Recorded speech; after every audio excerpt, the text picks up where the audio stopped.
Yesterday, and then the day beforehand, two extraordinary events at the World Athletic Championships in Tokyo was that we saw the black singlet, which we have not seen on the track for too long, actually winning stuff. Well, that's not fair for Hamish Kerr. He did win the Olympic gold medal in the high jump.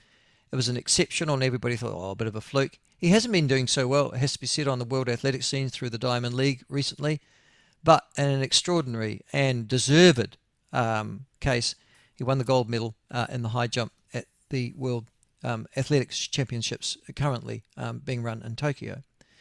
Perhaps, though, even more extraordinary was the feat of Jordy Beamish, a 1500 metre runner who's a good runner. There's no question about that. But he's, despite winning the World Indoor 1500 title last year, and that was a feat, can I say, wasn't generally regarded at the upper echelon of middle distance runners in this country or in the world. Well, until 2 days ago, when in an extraordinary sprint, almost a Kiwi-like, and you remember the horse, the Melbourne Cup, he came from almost last to first over the last lap and won the world steeplechase from somebody that was considered unbeatable at that particular distance, the Moroccan athlete. Joining us to talk about that and what the atmosphere is like over there and what the buzz must be like in the New Zealand team, the Chief Executive of Athletics New Zealand, Cam Mitchell. Cam, so much goodness. Thank you so much for joining us this morning. No problem. Thanks for that intro. Pretty exciting times, isn't it? Oh, stunning. I mean, I thought that the days of sort of love, we all know about Lovelock, Snell and Walker, and I think most New Zealanders, despite, Nick Willis and his silver and his golds, bronzes, we thought that was over. But to see Jordy Beamish win that, what was that like amongst the New Zealand contingent there? Were you expecting him to do well? Yeah, look, I think we certainly were. I mean, he had a great, obviously, time in the World Indoors, as you alluded to earlier. He's had a few injury problems of late, but he's got that ability to finish so fast, as we saw in that race. So he was always a chance when he can finish like that. And he got himself in a pretty reasonable position coming down that home straight. So he sort of pulled out on that last water jump quite wide and got a good run home. So it was a pretty amazing race. But yeah, the crowd's been electric. I think New Zealand's sort of everyone's second favourite team. And I think the story with Jordy getting knocked over and getting back up and finishing strong in the heat has also endeared himself to the fans. So we've been incredibly well supported over here in Tokyo. And also back home, so I guess some of the media interest we've had around the two guys' performances has been quite exceptional. You've just mentioned New Zealand being the second favourite, obviously after the local home team. Why is that? What's that based upon? Oh, I think everyone loves New Zealand, don't they? Where the black singlet, as you touched on, is pretty iconic. The All Blacks are a big team here. Everyone loves New Zealand rugby in Japan and Tokyo, as we know. And so that black singlet's quite iconic because of association with the All Blacks. And yeah, people just love the underdog story as well, don't they? So to see a small nation, I think we're still fourth on the medal table or something like that, exceeding at the levels that we have, I think everyone sort of gets behind it. So there's been really good atmosphere, really good support, and a lot of interest in athletics back home in New Zealand, which has been great to see and something we need to build on. Yeah, I'm also, I think I know a little bit about Jordy Beamish, born in the Bay, but I'm pretty sure he went to Wanganui Collegiate and would have been tutored at some stage in under Alex McNabb, the athletics coach at Collegiate. There's a lot of very good athletes come out of that school and competed at an international level.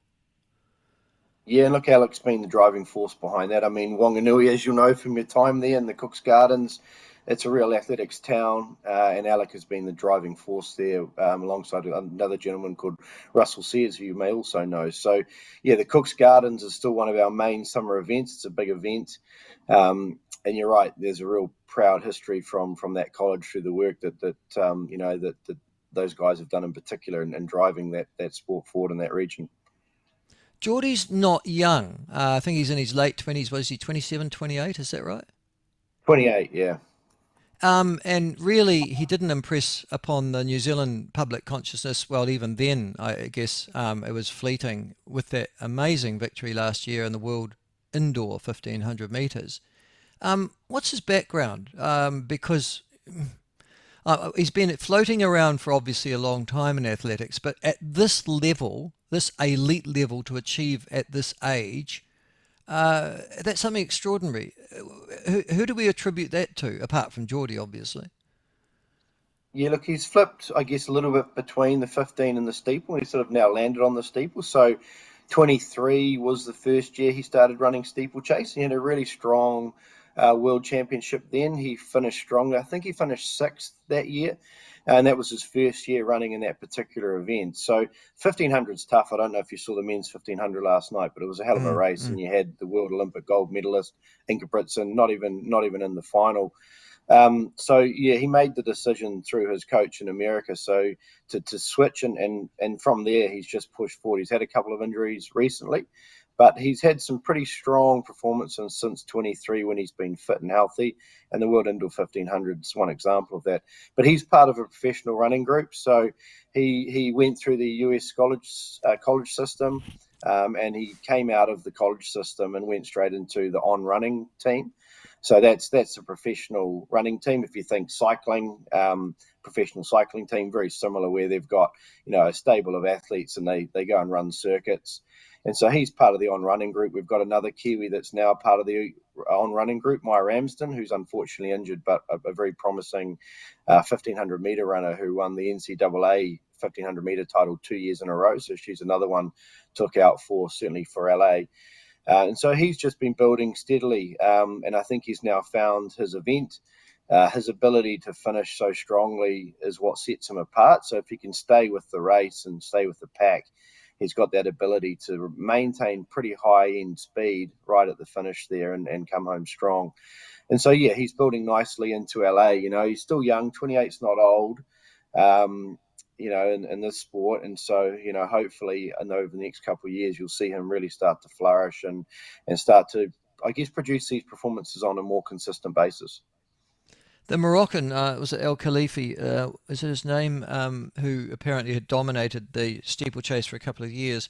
There was a suggestion on one of the media reports I read, they didn't even know his name. He knew he was a New Zealander, but he didn't know his name. Yeah, that's right. I saw a very funny interview, quite revealing really, where Jordy's talked about the fact that he did know him. It's because he just made a joke about his nose, Jordy's nose, in the dressing room.